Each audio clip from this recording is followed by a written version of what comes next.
તોફાની ખિસકોલી। એક જંગલમાં ગટ્ટુ નામની એક ખિસકોલી તેમના મમ્મી ચમેલી સાથે રહેતી હતી।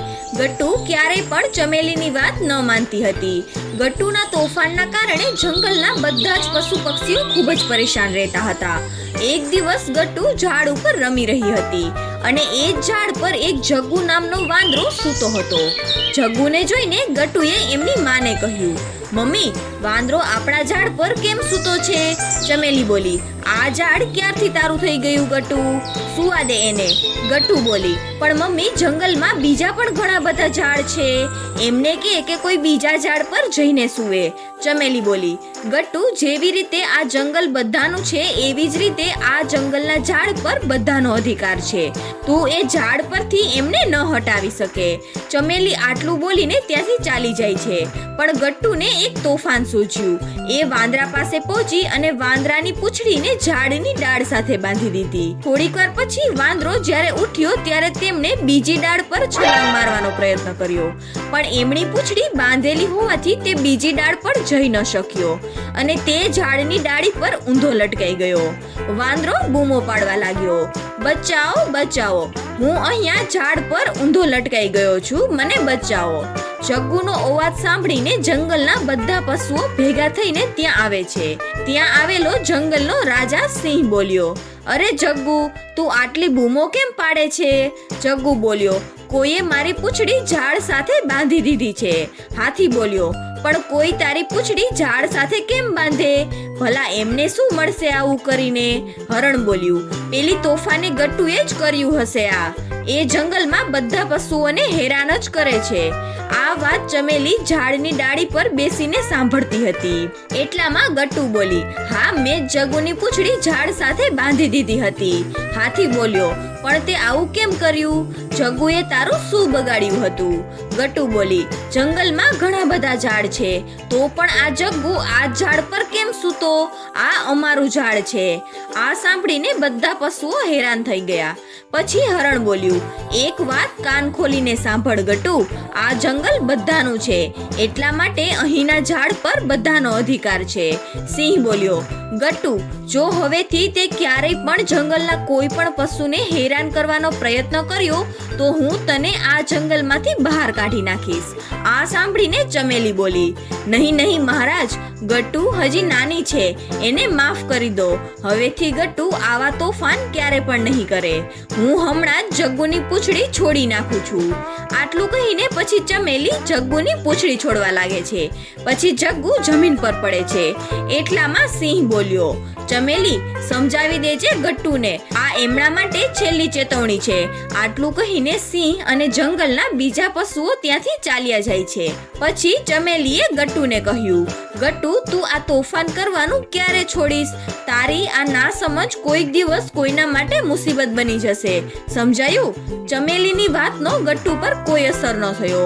આમ જ કેટલાક દિવસ પસાર થઈ ગયા અને એક દિવસ ચમેલીને કોઈ કામ માટે જંગલની બહાર જવાનું થયું।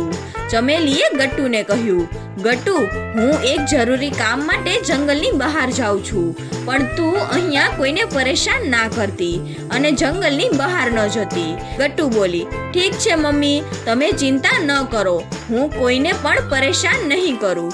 પણ ગટ્ટુની વાત પર ચમેલીને ભરોસો ન હતો, એટલા માટે એમણે તેમની પડોશમાં રહેતા ભૂરા કાગડાને કહ્યું, ભૂરાભાઈ, હું જંગલની બહાર જાઉં છું, 1-2 દિવસમાં પાછી આવી જઈશ, શું તું ગટ્ટુનું ધ્યાન રાખીશ? ભૂરો બોલ્યો, ઠીક છે ચમેલી, પણ જલ્દી આવવાનો પ્રયત્ન કરજે। ગટ્ટુને જાજા દિવસ સંભાળવી મારા બસની વાત નથી। ચમેલી બોલી, ભૂરાભાઈ, તમે ચિંતા ના કરો, હું જલ્દી આવવાનો પ્રયત્ન કરીશ। આટલું કહીને ચમેલી ત્યાંથી ચાલી જાય છે અને ગટ્ટુ ત્યાં જંગલમાં રહેવા લાગે છે। એક દિવસ ગટ્ટુ એકલી ઝાડ પર બેસીને કંઈક વિચારી રહી હતી। ગટ્ટુ બોલી, મમ્મીના ગયાના ઘણા દિવસો થઈ ગયા છે, ચાલને હું પણ જંગલની બહાર જઈને મમ્મીને મળી લઉં। મમ્મી મને જોઈને ખૂબ જ ખુશ થઈ જશે. આટલું કહીને ગટ્ટુ ઝાડની નીચે ઉતરવા લાગે છે, કારણ કે તે જંગલની બહાર જઈ શકે. પણ ઝાડ પરથી નીચે ઉતરતા ભૂરાએ તેમણે જોઈ લીધી અને એ બોલ્યો, ગટ્ટુ તું ક્યાં જાય છે? ઝાડની નીચે કેમ ઉતરે છે? ગટ્ટુ બોલી, ક્યાંય નહીં ભૂરા અંકલ, હું તો બસ પાણી પીવા માટે જઉં છું. પાણી પીને પાછી આવી જઈશ. ભૂરો બોલ્યો, ઠીક છે, જા, પણ જલ્દી પાછી આવી જાજે, રાત થવા આવી છે. ભૂરાની વાત સાંભળીને ગટ્ટુ ત્યાંથી ચાલી જાય છે અને એ જંગલની બહાર જવાનો રસ્તો ભૂલી જાય છે. ગટ્ટુને દૂર દૂર સુધી કોઈ દેખાઈ રહ્યું ન હતું જેમણે એ રસ્તો પૂછી શકે. બીજી બાજુ ચમેલી ઝાડ પર પાછી આવી જાય છે. તેમને ગટ્ટુ ઝાડ પર ન દેખાઈ એટલે તેમણે ભૂરાને પૂછ્યું, ભૂરાભાઈ ગટ્ટુ ક્યાં છે? ભૂરો બોલ્યો, એમણે થોડીક વાર પહેલા મને કહ્યું હતું કે એ પાણી પીવા માટે જાય છે. એના પછી એ હજી સુધી પાછી નથી આવી. ચમેલી બોલી, ક્યાંક તે કોઈ મુસીબતમાં તો નહીં ફસાઈ હોય ને? આપણે જઈને તેમની મદદ કરવી જોઈએ અને રાત પણ થવા આવી છે. આપણે અત્યારે જ જઈને જંગલના બધા જાનવરોને કહેવું જોઈએ. ચમેલી અને ભૂરાએ જંગલના બધા પશુઓને બધી વાત જણાવી. પછી જંગલના બધા જાનવરો ગટ્ટુને અહીંયા ત્યાં શોધવા લાગે છે, પણ ગટ્ટુ ક્યાંય મળતી નથી. ત્યાં જ ભૂરાને આકાશમાં એક બાજ ઉડતું દેખાયું. પછી ભૂરાએ કહ્યું, ઉપર જુઓ, આકાશમાં એક બાજ ઉડી રહ્યું છે. રીંછ બોલ્યું, આ સમયે બાજ આકાશમાં શું કરી રહ્યું હશે? હરણ બોલ્યું, લાગે છે કે એ તેમનું ભોજન શોધી રહ્યું છે. હરણની આ વાત સાંભળીને ચમેલી ગભરાઈ જાય છે અને તે બોલી, ક્યાંક એવું તો નથી ને કે એ બાજની નજર મારા ગટ્ટુ ઉપર જ પડી છે?